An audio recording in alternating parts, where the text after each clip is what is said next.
ہم الدرس الثالث پڑھ رہے تھے، سبق نمبر 3 اور اس کا حصہ نمبر 2 تھا با۔ اس کی کچھ آیت ہم نے پڑھ لی تھی، باقی آیتیں آج انشاءاللہ کمپلیٹ کریں گے۔ اللہ تبارک و تعالیٰ فرماتے ہیں ما کان لنبی ان یکون لہ اسرا، کسی نبی کے لائق نہیں کہ اس کے ہاں قیدی ہوں، حتیٰ یہاں تک کہ یسخن فی الارض، وہ زمین میں خوب خون نہ بہا لے۔ تریدون، تم چاہتے ہو، ارض الدنیا، دنیا کے ساز و سامان کو، واللہ یرید الآخرہ، لیکن اللہ تبارک و تعالیٰ آخرت کو چاہتا ہے۔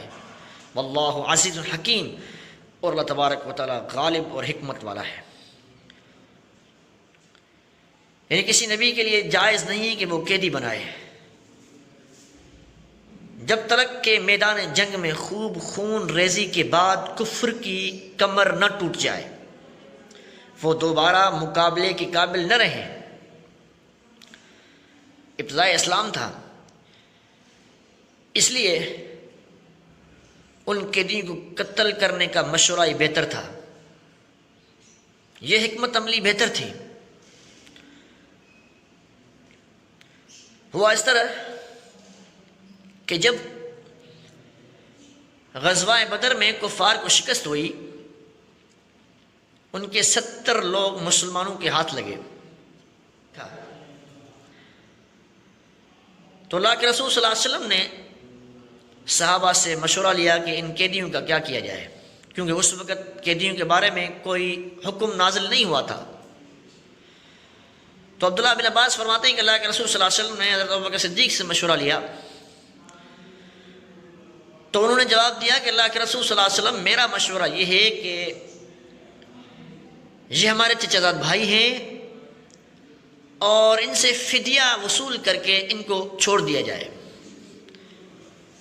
بیٹا فدیہ کہتے ہیں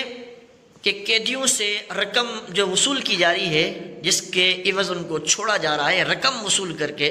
اس رقم کو، اس مال کو فدیہ کہتے ہیں۔ یعنی قیدیوں سے وصول کی گئی رقم آزادی کے بدلے۔ اس مشورے کو تمام مسلمانوں نے پسند کیا، کیونکہ اس میں رشتہ داری کا مسئلہ بھی تھا اور اس وقت مسلمانوں کی مالی حالت ٹھیک نہیں تھی، فدیے کا مشورہ بھی تھا۔ یہ مشورہ بہتر تھا کیونکہ اس وقت مسلمانوں کو مال کی ضرورت بھی تھی، اور جب اللہ کے رسول صلی اللہ علیہ وسلم نے عمر فاروق سے مشورہ لیا تو عمر فاروق نے کہا کہ اللہ کے رسول صلی اللہ علیہ وسلم، میرا مشورہ حضرت ابوبکر کے مشورے کے مطابق نہیں ہے، میرا مشورہ یہ ہے کہ ان قیدیوں کو مسلمانوں میں سے، یعنی جو قیدی مسلمانوں میں سے جس کا رشتہ دار ہے اس کے حوالے کیا جائے، تاکہ وہ اپنے ہاتھ سے اپنے رشتہ دار کو قتل کرے، کیونکہ ان کو دشمن کی نگاہ سے دیکھا جائے، رشتہ دار کی نگاہ سے نہ دیکھا جائے، اس نگاہ سے دیکھا جائے کہ اللہ اور اس کے رسول کے دشمن ہیں، یہ اسلام کے دشمن ہیں، رشتہ داری کو نہ دیکھا جائے۔ اللہ نے عمر فاروق کے اس مشورے کو پسند کیا۔ عمر فاروق فرماتے ہیں کہ میں اللہ کے رسول صلی اللہ علیہ وسلم کے پاس آیا تو اللہ کے رسول ابوبکر صدیق رو رہے تھے۔ میں نے پوچھا اللہ کے رسول صلی اللہ علیہ وسلم کیا ماجرا ہے، کیوں رو رہے ہیں آپ؟ تو اللہ کے رسول صلی اللہ علیہ وسلم نے فرمایا، عمر، آپ کے ساتھیوں نے جو مشورہ دیا تھا کہ فدیہ وصول کر کے قیدیوں کو آزاد کر دو، میں اسی پر رو رہا ہوں، اللہ نے اس پر ناراضگی کا اظہار کیا ہے اور اللہ نے آپ کے مشورے کو پسند کیا۔ تو اس وقت یہ آیت نازل ہوئی تھی کہ تم چاہتے ہو دنیا کے ساز و سامان کو، لیکن اللہ آخرت کو چاہتا ہے۔